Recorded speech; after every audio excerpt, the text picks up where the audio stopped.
मेष राशि वाले व्यक्तियों के लिए 21 से लेकर 27 जुलाई तक का यह सप्ताह शुरुआत में यानी कि सोमवार, मंगलवार और बुधवार को जहां बहुत ही श्रेष्ठ और उत्तम फल वाला रहेगा, वहीं गुरुवार, शुक्रवार और शनिवार को परेशानी दिक्कत वाला रह सकता है। इन दिनों में आपको बहुत ज्यादा सचेत और सावधान रहना होगा।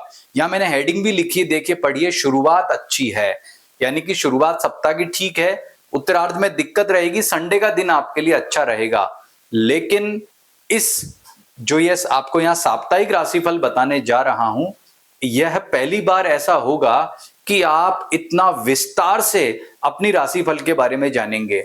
अनेक बार आप लोग ये पूछते हैं कि मेष राशि के व्यक्ति तो इस दुनिया में बहुत सारे हैं, तो फिर सबका भविष्य एक जैसा क्यों नहीं होता है? क्यों मेष राशि वाले एक व्यक्ति को अलग फल मिलते हैं, दूसरे को अलग फल मिलते हैं? तो इस बार हमने इस प्रश्न का उत्तर, चूंकि हम जब आपको ये कहते हैं कि इसका उत्तर आपको चाहिए तो अपना व्यक्तिगत परामर्श कराइए, तो कई लोग कहते हैं कि हम नहीं करवा सकते हैं। कई लोग कहते हैं कि आप जो है वीडियो में कहते हो कि परामर्श बताओगे, लेकिन आप तो पैसा मांगते हो। तो बात यह है कि अगर आप व्यक्तिगत परामर्श लेंगे, उसके लिए हमें अपना बहुत सारा समय खर्च करना होगा, तो उसका तो पैसा आपको देना पड़ेगा।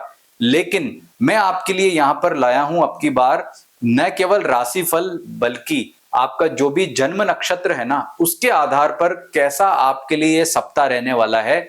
और ये आपको गारंटी देता हूं कि दुनिया के जितने भी ज्योतिषी है ना, कोई भी ऐसा राशिफल आपको नहीं बताएगा जो इस वीडियो में मैं आपको बताने जा रहा हूं। यानी कि बिल्कुल सटीक, और बिल्कुल आपने अगर ये राशिफल सुन लिया, उसे फॉलो कर लिया, तो ये मान करके चले कि वह आपके लिए वैसा ही सिद्ध होने वाला है। लेकिन इसमें दो कंडीशन है। नंबर एक, आपको अपनी जन्म राशि पता होनी चाहिए, और नंबर दो, आपको अपना जन्म नक्षत्र पता होना चाहिए। यह सुविधा हम आपको देंगे कि आप हमसे अपनी जन्म राशि और जन्म नक्षत्र दोनों पूछ लो, लेकिन जन्म नक्षत्र अगर पता करना है तो उसकी एक शर्त है कि आपको अपनी जन्म तारीख, जन्म समय और जन्म स्थान तीनों निश्चित पता होने चाहिए। अंदाज से काम नहीं चलेगा। जन्म राशि तो अंदाज से बताई जा सकती है, लेकिन जन्म नक्षत्र अंदाज से नहीं बताया जा सकता। उसके लिए आपको निश्चित समय आपका बताना होगा, और उसके आधार पर यह साप्ताहिक राशिफल देखेंगे तो बिल्कुल आपके लिए सटीक सिद्ध होने वाला है। यानी कि इस राशिफल को और ज्यादा व्यक्तिगत बनाने का यहां पर प्रयास किया गया है। तो यहां पर मेष राशि वाले व्यक्तियों के लिए राशिफल और नक्षत्र फल दोनों बता रहा हूं। लेकिन सबसे पहले, अभी तक आपने हमारे चैनल को सब्सक्राइब नहीं किया है तो कर लीजिए, और अब आपको बताना शुरू करता हूं। सबसे पहले आप ये जानिए कि आपके मेष राशि वाले व्यक्तियों के लिए ये जो एक नंबर दिख रहा है, इसमें आपकी जन्म पत्रिका में चंद्रमा होता है, तो वो आपकी जन्म राशि कहलाती है। आपके जन्म नक्षत्र, जो आपके मेष राशि वाले व्यक्तियों के नक्षत्र होते हैं, अश्विनी, भरणी और कृत्तिका, ये तीन नक्षत्र होते हैं जिनमें आपका जन्म होता है। यानी मेष राशि वाला व्यक्ति कोई है, या तो उसका जन्म अश्विनी नक्षत्र में होगा। ये चार का मतलब ये है कि यहाँ चार चरण होते हैं, इनमें से किसी एक चरण में व्यक्ति का जन्म होता है। भरणी के 4 चरण और कृत्तिका का 1 चरण, यानी टोटल 9 चरण मिलाकर के मेष राशि बनती है। तो इन 9 चरणों में से ही किसी एक चरण में आपका जन्म हुआ है, तो यह आपको पता होना चाहिए। तो अब शुरुआत करते हैं इस राशिफल की। स्वास्थ्य के दृष्टिकोण से देखते हैं तो मंगल आपका जो है यहाँ पर पंचम भाव से ट्रांजिट कर रहा है, और पंचम भाव में मंगल का ट्रांजिट बहुत ही श्रेष्ठ और उत्तम फल वाला माना जा सकता है। अब यहाँ पर देखें कि अश्विनी नक्षत्र जो है, उसके आगे मैंने 2 नक्षत्र और लिखे हैं, मगा और मूल नक्षत्र। कहने का मतलब यह है कि मगा नक्षत्र जो है वो आपका कर्म नक्षत्र है, और जो मूल नक्षत्र है वो आपका आधान नक्षत्र है। यानी कि कोई भी पाप ग्रह जब इन 3 नक्षत्र अश्विनी, मगा या मूल में से ट्रांजिट करेगा, तो वो समय आपका बिल्कुल भी अच्छा नहीं माना जाएगा। तो आप ये देखेंगे कि अभी अश्विनी, मगा या मूल में से कोई भी जो है ग्रह ट्रांजिट नहीं कर रहा है। सूर्य पुष्य से ट्रांजिट करेगा इस सप्ताह, मंगल पूर्व फाल्गुनी, उत्तरा फाल्गुनी से, बुध अश्लेषा से, गुरु आद्रा से, शुक्र मृगशिरा से, शनि उत्तरा भाद्रपद से, राहु पूर्व भाद्रपद से और केतु पूर्व फाल्गुनी से।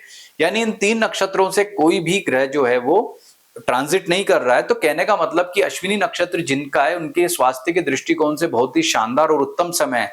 लेकिन भरणी नक्षत्र की बात करें तो पूर्वा फाल्गुनी नक्षत्र से जो है वो ये पूर्वा फाल्गुनी और पूर्वाषाढ़ा नक्षत्र देखते हैं तो पूर्वा फाल्गुनी से केतु का ट्रांजिट हो रहा है, और केतु का ट्रांजिट मतलब वो आपके लिए सही नहीं है, यानी केतु ग्रह का जो है आपको नकारात्मक फल मिल रहा है। और केतु कहां से ट्रांजिट कर रहा है? पंचम भाव से। तो पंचम भाव से अगर ट्रांजिट हो रहा है तो कहीं ना कहीं वो आपकी हेल्थ में दिक्कत या परेशानी दे सकता है। यानी कि मेष राशि वाले व्यक्ति हैं और भरणी नक्षत्र है तो आपको अपने स्वास्थ्य के प्रति सचेत रहना चाहिए। इस नक्षत्र के जो विद्यार्थी हैं उनको भी अपनी जो है वो एजुकेशन में बहुत ज्यादा सतर्क होकर के अध्ययन करना चाहिए। प्लस ये केतु आपके आत्मविश्वास को भी कहीं ना कहीं प्रभावित करेगा। तीसरा, कृत्तिका में उत्तरा फाल्गुनी और उत्तरा भाद्रपद नक्षत्र है और शनि वर्तमान में उत्तरा भाद्रपद नक्षत्र से ट्रांजिट कर रहा है। यानी कि मेष राशि वाले व्यक्ति आप हैं और आपका कृत्तिका के पहले चरण में जन्म हुआ है तो ये पक्का मान करके चलें कि शनि वर्तमान में सबसे ज्यादा नेगेटिव है। शनि की आपको 7.5 भी चल रही है, भले ही आप जो है वर्तमान में शनि जो है वक्री हो गया है, लेकिन फिर भी इन तीनों नक्षत्रों में से कृत्तिका नक्षत्र वाले व्यक्तियों के लिए सबसे ज्यादा नेगेटिव टाइम स्वास्थ्य के दृष्टिकोण से कहा जा सकता है, क्योंकि तीनों नक्षत्रों में से जो कृत्तिका नक्षत्र वाले व्यक्ति हैं वो सबसे ज्यादा इस समय शनि की 7.5 से प्रभावित हैं, तो आपके हेल्थ पर उसका इंपैक्ट आएगा। सार रूप में कहूं, आप ये मत कहना कंफ्यूज कर दिया, सार रूप में आपको कहूं तो मेष राशि वाले व्यक्तियों में जो अश्विनी नक्षत्र वाले व्यक्ति हैं वो मस्त रहें, बहुत अच्छा टाइम है। भरणी नक्षत्र वालों का थोड़ा दिक्कत वाला है, लेकिन कृत्तिका नक्षत्र का ज्यादा समस्या वाला है, क्योंकि शनि जो है आपके ज्यादा दिक्कत या परेशानी दे रहा है, यानी कि हेल्थ इश्यूज, अदर इश्यूज ज्यादा रहेंगे। तो आपको सबसे ज्यादा जो है कृत्तिका नक्षत्र में जिनका जन्म हुआ पहले चरण में, उन व्यक्तियों को सबसे ज्यादा शनि का उपाय करने की जरूरत रहेगी। हनुमान जी की पूजा उपासना आप करें, हेल्थ का इंपैक्ट, स्वास्थ्य की दिक्कत सबसे ज्यादा आपको है। करियर की बात करेंगे तो करियर के अंदर जो है वो नौकरी पैसा वालों के लिए समय अच्छा है, क्योंकि शनि अब वक्री हो चुका है। वक्री होने से वो हो गया है बिल्कुल डल, यानी कि अब वो पहले जैसा नेगेटिव आपको फल प्रदान नहीं कर रहा, और ये एक बहुत बड़ी खुशखबरी है। लेकिन नौकरी पैसा वालों को क्या ध्यान रखना है कि 24, 25, 26 यानी कि गुरु, शुक्र और शनि, ये 3 दिन आपके लिए ज्यादा अच्छे नहीं है। इन 3 दिनों में आपको बहुत ज्यादा सतर्कता और सावधानी रखनी होगी। बाकी दिन आपके लिए अच्छे रहेंगे, और इनमें भी ज्यादा जो सबसे ज्यादा सतर्कता रखनी होगी वो कृत्तिका नक्षत्र वाले व्यक्तियों को रखनी होगी, यानी कि उनके लिए शनि का एक गलत नेगेटिव ट्रांजिट आपके लिए जो है वो गले की फांस बन रही है। और मेन बात क्या है कि एक जो सेकंड दिक्कत जो यहां पर देखने वाली है कि आपका जो मंगल है वो भी आपके सप्ताह के बीच में फिर उत्तरा फाल्गुनी नक्षत्र में आ जाएगा, यानी कि उत्तरा फाल्गुनी में उसका आना आपके लिए अच्छा नहीं है। तो कहने का मतलब क्या हुआ कि जो मेष राशि वाले व्यक्ति हैं वो 3 नक्षत्र से रिलेटेड हैं, इनमें जो कृत्तिका नक्षत्र वाले व्यक्ति हैं उनके लिए ये सप्ताह जो है सबसे ज्यादा भारी या नेगेटिव दिक्कत वाला कह सकते हैं। क्योंकि मंगल आपकी राशि का स्वामी भी है तो वो आपको ज्यादा पीड़ित या परेशान नहीं करेगा, लेकिन फिर भी मंगल के जो श्रेष्ठ फल बाकी नक्षत्र वालों को मिल रहे हैं, अश्विनी भरणी वालों को आपको नहीं मिल पाएंगे। तो क्या करना है, आपको सबसे ज्यादा कृत्तिका नक्षत्र वालों को हनुमान जी की पूजा उपासना पर ज्यादा फोकस करना पड़ेगा, ध्यान देना पड़ेगा। व्यापारियों की बात करें तो व्यापारियों के लिए समय श्रेष्ठ है, अच्छा है। अब यहाँ पर 3 डिवाइड मैंने किया है, तो कृत्तिका नक्षत्र वालों के लिए समय थोड़ा कम अच्छा है, बाकी अश्विनी वालों, भरणी वालों के लिए बेस्ट है। तो आपका जन्म जो है अगर इन 2 नक्षत्रों में हुआ अश्विनी भरणी में, तो उन व्यापारियों के लिए समय श्रेष्ठ रहेगा। कृत्तिका वालों के लिए इतना ज्यादा अच्छा नहीं रहेगा। व्यापारिक लाभ अच्छा है, व्यापार में उन्नति के योग बन रहे हैं, कुछ नया करना चाहते हैं तो बेशक करिए, कोई दिक्कत या परेशानी वाली बात नहीं रहेगी। पारिवारिक सुख की बात करते हैं तो पारिवारिक सुख यहाँ सभी का प्रभावित हो रहा है, कोई भी नक्षत्र हो, क्योंकि आपके लिए सोम मंगल तो फिर भी ठीक है, बुधवार भी ठीक है, गुरुवार से लेकर के आगे का समय दिक्कत परेशानी वाला रहेगा, क्योंकि सूर्य चौथे घर में आ गया है। तो आपको ईगो से बचना होगा, यानी कि अहंकार नहीं करना होगा। अगर करोगे तो बहुत ज्यादा समस्या रहेगी। अपने स्वभाव में फ्लेक्सिबिलिटी रखनी बहुत ज्यादा जरूरी रहेगी आपको। और वैवाहिक सुख की बात करें तो वैवाहिक सुख आपका जो है वो ठीक है। पारिवारिक सुख में समस्या है, यानी कि माता पिता के साथ में आपके व्यवहार कहीं ना कहीं प्रभावित हो रहे हैं, उनमें आपको दिक्कत परेशानी रहेगी। तो उपाय क्या करना है, ओम गृणी सूर्याय नमः मंत्र का जप करें, इससे बहुत राहत मिलेगी। सूर्य की कारक वस्तु जैसे लाल वस्त्र, मसूर की दाल, गुड़, गेहूं इत्यादि का दान करने से भी मेष राशि वालों को बहुत आराम मिलेगा। वैवाहिक सुख की बात करते हैं, वैवाहिक सुख आपका अच्छा है। विवाह की अगर कोई चर्चा वगैरह चल रही है तो उसमें सकारात्मक यहाँ पर रिजल्ट नजर आते हैं। और अगर आपका अश्विनी नक्षत्र है तो निश्चित रूप से आपको बहुत ही श्रेष्ठ फलों की प्राप्ति होगी, समय आपका बहुत ही अच्छा रहेगा। आर्थिक मामलों की बात करें तो आर्थिक तौर पर आपका समय बेस्ट कहा जा सकता है। यदि आप मेष राशि में आपका जन्म है, अश्विनी नक्षत्र वाले हो तो बहुत बढ़िया है। भरणी नक्षत्र में थोड़ी दिक्कत है, लेकिन कृत्तिका नक्षत्र वालों के लिए समय थोड़ा क्लिष्ट कठिन है, यानी कि आपको आर्थिक निर्णय बहुत ही ज्यादा सोच समझ करके लेने होंगे।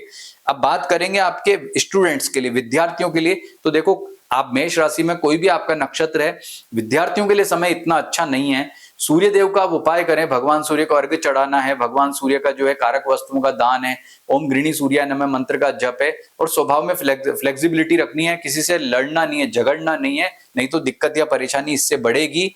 अब भाग्य की बात करें तो भाग्य आपको सामान्य फल प्रदान कर रहा है। अश्विनी वालों का ज्यादा बेस्ट है, भरणी वालों का जो है सामान्य है, कृतिका वालों को ज्यादा दिक्कत यहाँ पर रहने वाली है। और रेमेडी आपको मैंने उपाय के साथ बता दी है, लेकिन फिर भी भगवान सूर्य का आप भगवान सूर्य की पूजा और हनुमान जी की पूजा करने से आपको सबसे ज्यादा राहत मिलने वाली है।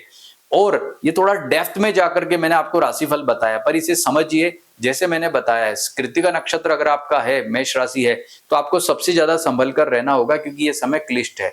आप ये जो मैंने आपको राशिफल बताया, अगर आपको एक बार में समझ में नहीं आता, आप दोबारा सुनिए, तब ये स्पष्ट हो जाएगा कि मेरे लिए ये सप्ताह कैसा रहेगा। और ये जो 3 दिन 24, 25, 26 है, इनमें मुझे सबसे ज्यादा सतर्क या सावधान रहना होगा, और जो उपाय बताए उन्हें फॉलो करेंगे तो निश्चित आपको लाभ होगा। नमस्कार।